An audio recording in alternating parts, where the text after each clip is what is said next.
It is now 3:21:20. It's time that we open up the truth. In order to begin telling the truth, we must start from the beginning, where He created the heavens and the earth. We also find that in the beginning was the Word, and the Word was with the Elohim, and the Word was the Elohim, and still is.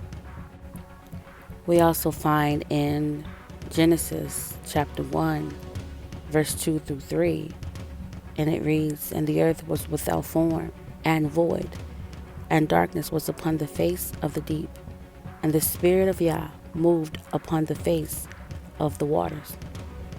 Verse 3 says, "And Yah said, Let there be light, and there was light." But why did He have to say, "Let there be," if there was nothing there? But indeed, there was something there. There was a force, and that force is still here today. You might ask, well, what is that force?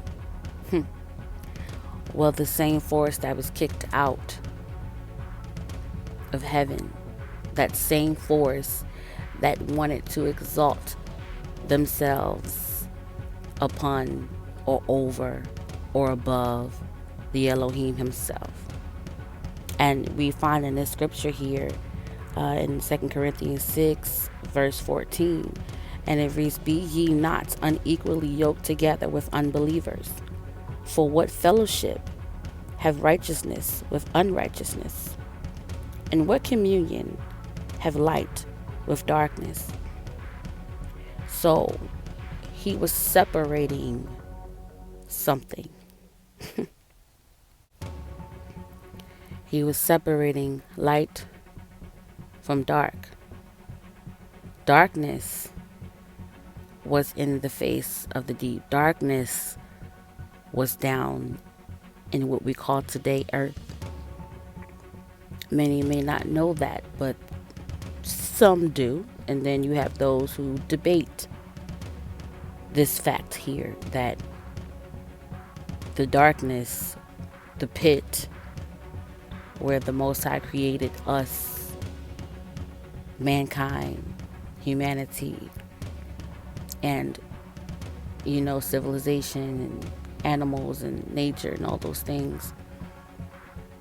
But, He had to separate the righteous from the unrighteous at this particular time. And when it gets to be a bit much, then you have a cleansing, and that cleansing doesn't always feel good. Anyone on detoxes, anyone who's purifying their bodies by abstaining from things, sometimes it's a fight, it's a force, and it's not done, with pleasant feeling. With a pleasant feeling, it isn't pleasant at all. When you're trying to abstain from something, when you're trying to extract something, when you're trying to eliminate something from your body, waste of any kind, it doesn't always look nor feel good. So when you find in the Bible here where He said, "Let there be," because there was light above, but at this particular time, when He said, "Let there be," there was a force there trying to stop what will eventually be earth. I want to elaborate a little bit more on the darkness that the Most High had to speak to and say, "Let there be light." And we have to back up some and talk about what they don't talk about in the 66 books, because there are other books outside of the 66, and they are withheld for a reason.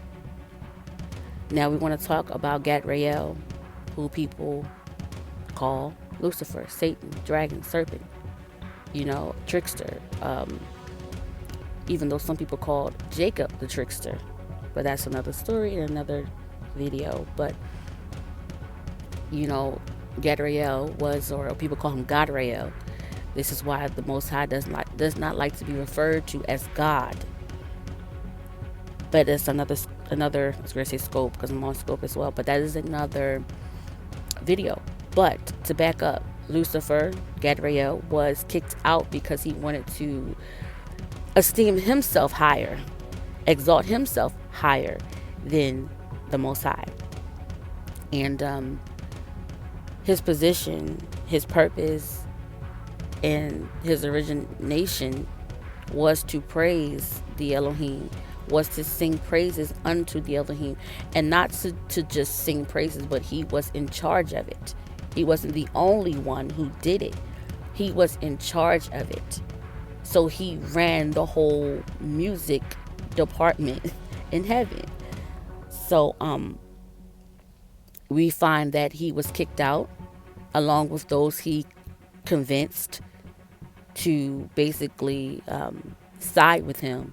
So he and his little army that he created in heaven were kicked out into the face of the deep, into an abyss, a deepness, a darkness, which we call today Earth. It's a little deep to elaborate on. This would take a whole video, but to sum it up, the darkness is him. He is the darkness. He was kicked down here, him and the following that he has, which are the fallen angels. The fallen angels were stripped of the abilities because they had a lot of abilities, but they still have the intellect. They still have the intellect, but they do not have all the ability that they once had. They were stripped of the wings and stripped of majority of the abilities that they had once when they were once in heaven. We also find more information about Lucifer in Ezekiel 28 verse 13, and it reads, "Thou hast been in Eden, the garden of Yah. Every precious stone was thy covering, the sardius, the topaz, and the diamond, the beryl, the onyx, and the jasper, the sapphire, the emerald, and the carbuncle, and gold, the workmanship of thy tabrets and of thy pipes were prepared in thee in the day that thou was created." So we find that he was covered in beautiful stones, and those same stones were given unto the 12 tribes of Israel. And you might ask why? Because once he fell from his position and he failed to do what he was created to do, he was stripped of his stones and stripped of his ability, and those abilities were now given unto a people. And we find in Exodus 28 verses 17 through 20 where those same stones which were once on Lucifer are now given unto a people, which are the 12 tribes of Israel. And it reads, "And thou shalt set in its settings of stones, even 4 rows of stones. The first row shall be a sardius, a topaz, and a carbuncle. This shall be the first row. And the second row shall be an emerald, a sapphire, and a diamond. And the third row a ligure, and a agate, and an amethyst. And the fourth row a beryl, and an onyx, and a jasper. They shall be set in gold in their enclosings." We also find in Exodus 28:21 more information, and it reads, "And the stones shall be with the names of the children of Israel, 12, according to their names, like the engravings of a signet. Every one with his name shall they be according to the 12 tribes." And just to give you an example, here is the breastplate of Aaron. These are the stones that were on his breastplate.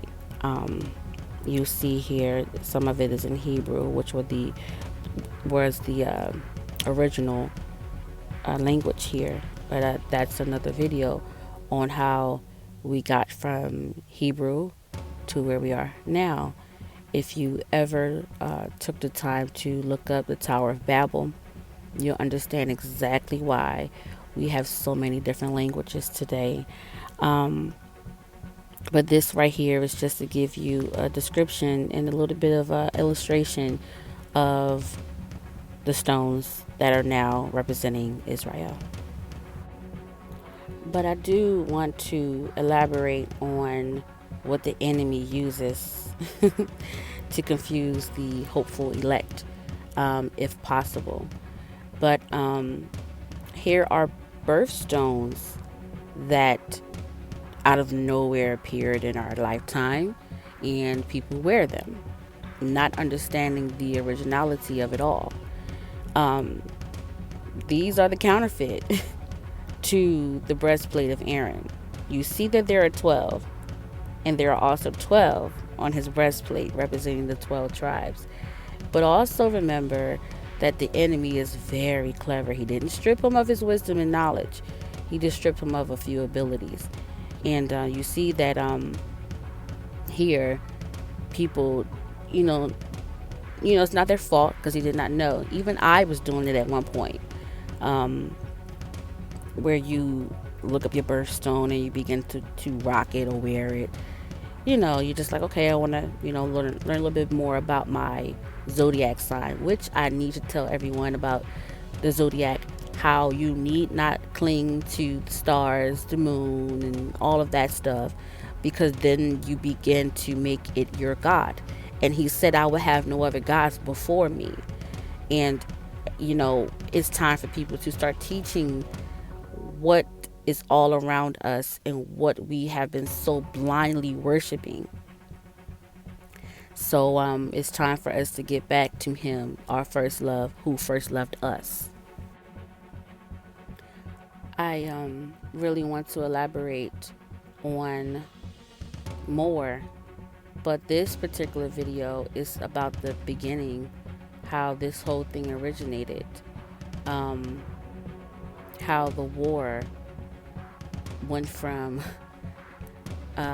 being between the Elohim and Satan to Satan's army and his people to, us, the Most High's people.